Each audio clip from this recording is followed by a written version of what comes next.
Það eru allir bara, getur ekki ferð til hérna Ástralíu, það eru bara kónguló að við yfir heilu trjánum og kóngulærnar og slöngurnar eru bara að éta þig og eitthvað, maður heyrir þetta endalaust. Ég þoli ekki þegar fólk segir þetta, að því ég var í Ástralíu í 5 mánuði, svo einu sinni könguló. Já. Einu sinni, hún var reyndar í íbúðinni. Horfði, Já. Ég ætla að segja, horfði, myndi alveg að segja þetta. Einu sinni krakkar.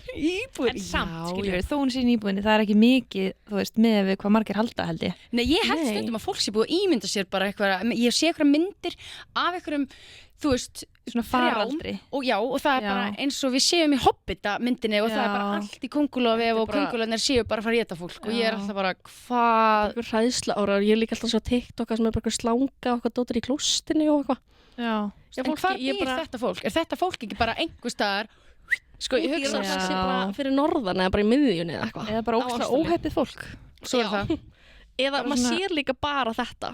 maður sér bara þessi vídeo og það er ekkert eitthvað vídeo af engum kóngulóm. Nei, það er ekki spennandi. Ekki engin slanga í klóstinu, skilur sínum fólki það. Já, einmitt. Nei, við sáum einu sinni kóngulóm, hún var á gardinunni í hérna herbygginu, hjá herbyggisfélaganum mínum. Já. Var hún stór? Þetta var svona huntsman. Já. Ég veit ekki hvort hún var svona stóra eða eitthvað. Já. En við notum bara ryksu. Ég ryksu hana bara í burtu. Já. Og svo setti ég bara ryksu út á svalir í 5 daga eða eitthvað.